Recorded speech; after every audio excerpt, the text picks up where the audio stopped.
పుష్ప తర్వాత పుష్ప 2 హిట్ వల్ల బన్నీకి భయం పెరిగిందో లేదంటే ఆశ ఇంకాస్త ఎక్కువైందో కానీ తను మాత్రం చిత్ర విచిత్రమైన నిర్ణయాలు తీసుకుంటున్నాడు.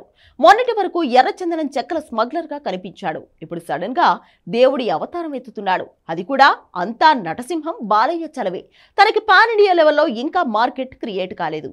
కానీ అఖండతో మాత్రం నార్త్ మొత్తం ఊగిపోయింది. అందుకే అఖండ 2 ఏ రేంజ్ లో సెన్సేషన్ అవుతుందో అన్న అంచనాలు పెరిగాయి. ఇలాంటి టైంలో అచ్చుగుద్దినట్లు బాలయ్య దారిలో నడుస్తూనే ఎన్టీఆర్ కథకి గ్రీన్ సిగ్నల్ ఇచ్చేశాడు అల్లు అర్జున్. అవును, తను ఈసారి పూర్తిగా కాలీవుడ్ ని బాలీవుడ్ ని కలిపి దున్నేసేందుకు బాబాయ్ అబ్బాయి దారిలో నడుస్తున్నాడు. పుష్ప ఎంత హిట్ అయినా కాలీవుడ్ లో మాత్రం దూసుకెళ్లలేదు. అందుకే అక్కడి మార్కెట్ ని కొల్లగొట్టాలంటే మురుగనే దిక్కు. అందుకే ఎన్టీఆర్ కథని ఎగరేసుకుపోతున్నాడు. ఒకే బుల్లెట్ కి 2 పిట్టల్ని టార్గెట్ చేశాడు. అది ఎలానో మీరే చూసేయండి.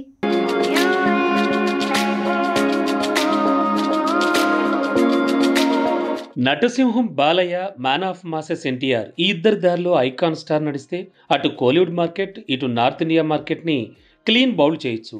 ఇది ఇప్పుడు బన్నీతో త్రివిక్రమ్ తీసే సినిమాకు ఐకాన్ స్టార్ వేసిన స్కెచ్ అని అంటున్నారు. అంత సిల్లిగా బన్నీ ఎందుకు మరో హీరోని ఫాలో అవ్వాలి అనే ప్రశ్న ఎవరికైనా వస్తుంది. కానీ కొన్నిసార్లు కొన్ని పెద్ద విషయాలు మొదట్లో చాలా సిల్లీగానే కనిపిస్తాయి కూడా. కానీ రిజల్ట్ని బట్టి ఇండస్ట్రీలో అడుగులు పడతాయి. ఇక్కడ బన్నీ టార్గెట్ కోలీవుడ్తో పాటు బాలీవుడ్ కూడా. ఇంతవరకు తన పుష్పతో సౌత్ నేలాడు. కానీ తమిళ, మలయాళ మార్కెట్లో పుష్పరాజ్ పెద్దగా ఎరగదీసిందేం లేదు. 2 భాగాలు ఆ 2 మార్కెట్లో బొక్కబోర్లా పడ్డాయి. తెలుగు, కన్నడ, హిందీ మార్కెట్స్లోనే పుష్ప జోరు కనిపించింది. అయితే తమిళ, మలయాళ మార్కెట్స్ని ఆకట్టుకోవాలి అంటే అందుకు మురుగనే దారి. అవును, త్రివిక్రమ్ శ్రీనివాస్ మేకింగ్లో బన్నీ చేయబోయేది సుబ్రహ్మణ్య స్వామి స్టోరీ అని తెలుస్తోంది. తమిళనాట ఎంత రిజర్వేషన్స్ మీద ఫోకస్ ఉన్నా, ఎంత యాంటీ బ్రాహ్మణిజం ఉన్నా లార్డ్ మురుగన్ అంటే ఆ భక్తే వేరు. అందుకే మురుగన్ ఈ కాలంలో మనలో ఒకటిగా వస్తే ఎలా ఉంటుందనే పాయింట్తోనే ఈ సినిమా తెరకెక్కబోతోందట. ఇదొక్కటే రివీల్ అయింది.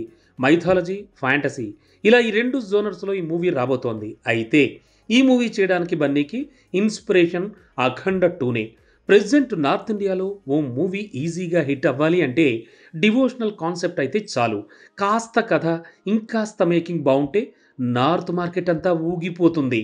కానీ డివోషనల్ కాన్సెప్ట్కి కోలీవుడ్ మార్కెట్లో అంత డిమాండ్ ఉండదు. కానీ మురుగన్ దేవుడి పాత్రతో సినిమా అంటే అరవడ్డా అదిరిపోవాల్సిందే. వాళ్ళకి ఆ దేవుడు అంటే ఉండే భక్తి లెవెలే వేరు. కాబట్టే ఒకే దెబ్బకటు బాలీవుడ్ ఇటు కోలీవుడ్ని టార్గెట్ చేశాడు బన్నీ. అయితే ఇదే కథ ఎన్టీఆర్కి ఎప్పుడో చెప్పాడు త్రివిక్రమ్. తను రిజెక్ట్ చేసిన ఈ కథే ఇప్పుడు బన్నీ చేస్తున్నాడన్నమాట.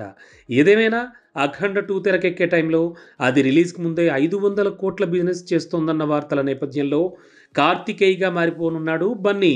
సో ఇలా ఎలా చూసినా డివోషనల్ మూవీలకు డిమాండ్ ఎక్కువని అఖండతో బాలయ్య ప్రూవ్ చేశాడు. అందుకే ఎన్టీఆర్ విన్న కథని బన్నీ చేసేందుకు రెడీ అయ్యాడనమాట.